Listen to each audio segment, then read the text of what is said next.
भारत देश की राजधानी दिल्ली, दिल्ली से बीके हिंदुस्तानी यूट्यूबर, नेशनल मीडिया फाउंडेशन नई दिल्ली, समूह पत्रकारिता परिषद नई दिल्ली, भारतीय पत्रकार संघ नई दिल्ली, श्रमजीवी पत्रकार संघ भोपाल, मालवा श्रमजीवी पत्रकार संघ इंदौर आज मध्य प्रदेश की राजधानी भोपाल होते हुए नर्मदापुरम जिले की सिवनी मालवा तहसील ग्राम पंचायत बाबरी पहुँचे, जहाँ पर माँ नर्मदा का जल स्तर और माँ नर्मदा का दर्शन, ये दोनों हम हर दिन आपको अपने चैनलों के माध्यम से दिखाते आए हैं और दिखाते रहेंगे। क्योंकि देश विदेश में, प्रदेश के कई ज़िलों में विद्यार्थी लोग अध्ययन करने गए हुए हैं, जो माँ नर्मदा के प्रभाव को और माँ नर्मदा के अस्तित्व को दिल से चाहते हैं और उनके दिलों की चाहत को ध्यान में रखते हुए हमारा चैनल माँ नर्मदा के दर्शन के लिए हर समय अपनी टीम को लेकर पहुंचता रहता है। जैसा कि अभी डैम प्रबंधन द्वारा सूचना दी गई है कि डैमों के जो गेट है एक सीमा के अंतर्गत खोले गए हैं,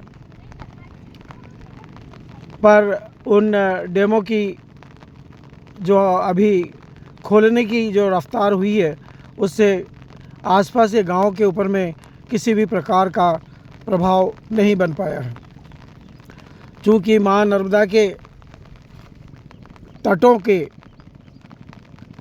किनारे की जो मट्टियाँ हैं वह दिन प्रतिदिन गिरती जा रही है और उसके गिराव के कारण गाँव का जो रहवासी क्षेत्र वो कम होते जा रहा है। जैसा कि हम अभी कैमरे में आपको बता रहे हैं, एक समय जब दिल्ली से कैमरा आया हुआ था, उस समय जहाँ पर आप एक नाव को खड़ी हुई देख रहे हैं, वहाँ पर एक बहुत ही बड़ा नीम का झाड़ था, पर अब वो नीम का झाड़ वहाँ पर नहीं है। कुछ बड़े पौधे पेड़ उससे ऊपर में थे, वे भी अब पिछले 2013 की जो माँ नर्मदा का जल स्तर बढ़ा था उसके कारण गिर चुके हैं।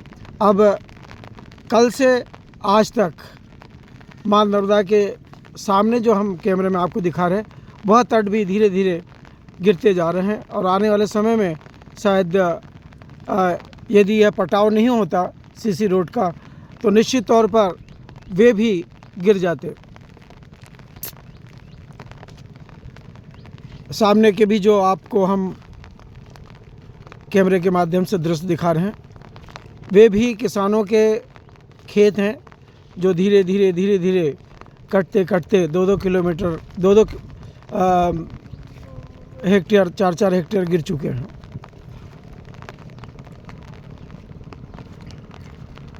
सामने में ही बमलेश्वर धाम आपको दिखाई दे रहा है।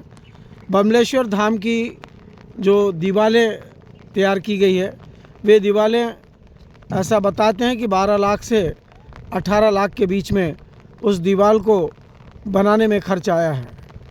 क्योंकि माँ नर्मदा का बहाव इतना तेज़ रहता है। सामने जो नदी दिख रही है आपको, अभी तो उसका मुहाना पूरी तरह माँ नर्मदा के जल से समावेश में हो गया है, इसलिए नदी का मुहाना आपको नहीं दिखाई दे रहा है। वह नदी रेहटी से आती है, उसके बहाव के कारण सामने वाले जो गांव हैं, जो रेहटी तहसील थाना रेहटी के अंतर्गत आते हैं सीहोर ज़िले में, वे हर समय खतरे के निशान में बने रहते हैं। मध्य प्रदेश सरकार और केंद्र सरकार ये प्रयास कर रही है कि माँ नर्मदा के जो तट हैं उनको सुरक्षित बनाने के लिए समय समय पर लाखों और करोड़ों रुपए खर्च कर रहे हैं। जैसे नेलाई घाट बनाया गया है,